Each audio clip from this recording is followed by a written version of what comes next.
महर्षि अगस्त्य क्यों पी गए सारा समुद्र।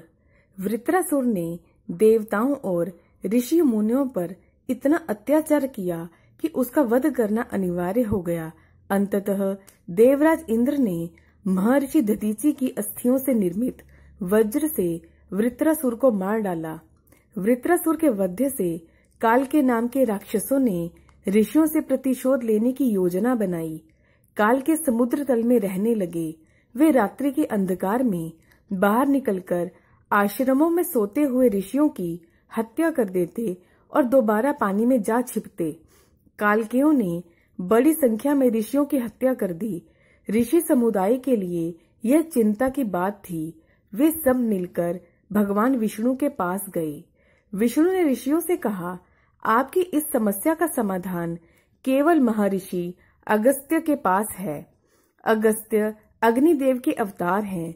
उनके पास असाधारण शक्तियां हैं। वह अत्यंत दयालु भी हैं। वे किसी को निराश नहीं करते। आप उनके पास अपनी समस्या को लेकर जाएंगे तो अवश्य ही आपकी सहायता करेंगे। यह कहकर विष्णु फिर से ध्यान में लीन हो गए। ऋषिगण समझ गए कि भगवान विष्णु उनकी इससे अधिक सहायता नहीं कर सकते थे। इसलिए उन्होंने अगस्त्य मुनि के पास जाने का निश्चय किया। सारे ऋषि मुनि मिलकर महर्षि अगस्त्य के पास पहुंचे और उन्होंने अगस्त्य को अपनी समस्या बताई। महर्षि, हम पर भारी संकट टूट पड़ा है। समुद्र में बड़ी संख्या में काल के असुर छिपे हुए हैं।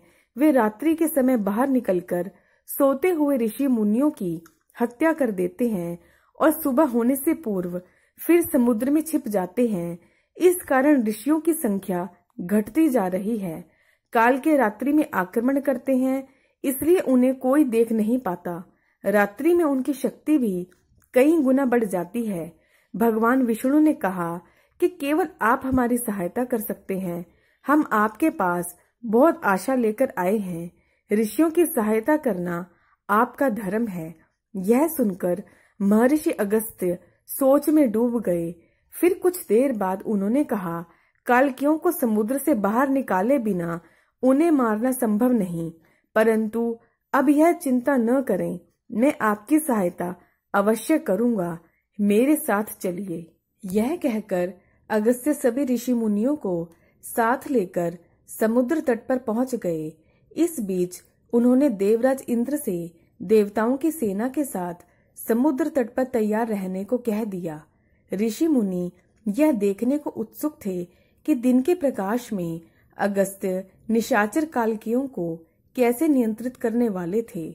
महर्षि अगस्त्य तट पर बैठ गए। उन्होंने अपने योग बल से देखा कि सचमुच बहुत बड़ी संख्या में काल के समुद्र तल में छिपे हुए थे। इसके बाद महर्षि अगस्त्य ने एक मंत्र का उच्चारण आरंभ कर दिया। अगस्त्य मुनि ने समुद्र का जल अंजुलि में भरकर पीना शुरू कर दिया। समुद्र जल की अटूट धारा अगस्त्य की अंजुलि में भरती गई और अगस्त्य उसे पीते गए। ऋषियों को अपनी आंखों पर विश्वास नहीं हो रहा था। कुछ ही देर में समुद्र का जल घटने लगा और पानी में छिपे काल के असुर दिखाई देने लगे। आखिरकार अगस्त्य ने समुद्र का सारा पानी पी लिया। कालकियों के छिपने के लिए अब कोई स्थान नहीं बचा था। विवश होकर वे समुद्र से बाहर निकल आए। अगस्त्य की योजना अनुसार समुद्र तट पर देवताओं की सेना पहले से ही तैयार खड़ी थी। कालकियों के बाहर निकलते ही देवताओं ने उन्हें घेर लिया। कालकियों और देवताओं में घमासान युद्ध हुआ, जिसमें कालके परास्त हुए और उनमें से अधिकतर मारे भी गए। इस तरह महर्षि अगस्त्य ने समुद्र का जल पीकर कालकियों से संसार को मुक्ति दिलाई। दोस्तों, अगर आपको मेरी पोस्ट पसंद आती है तो प्लीज मेरे चैनल को सब्सक्राइब करना बिल्कुल ना भूलें। अपना कीमती समय देने के लिए आपका बहुत बहुत धन्यवाद। वीडियो को लाइक करें, शेयर करें।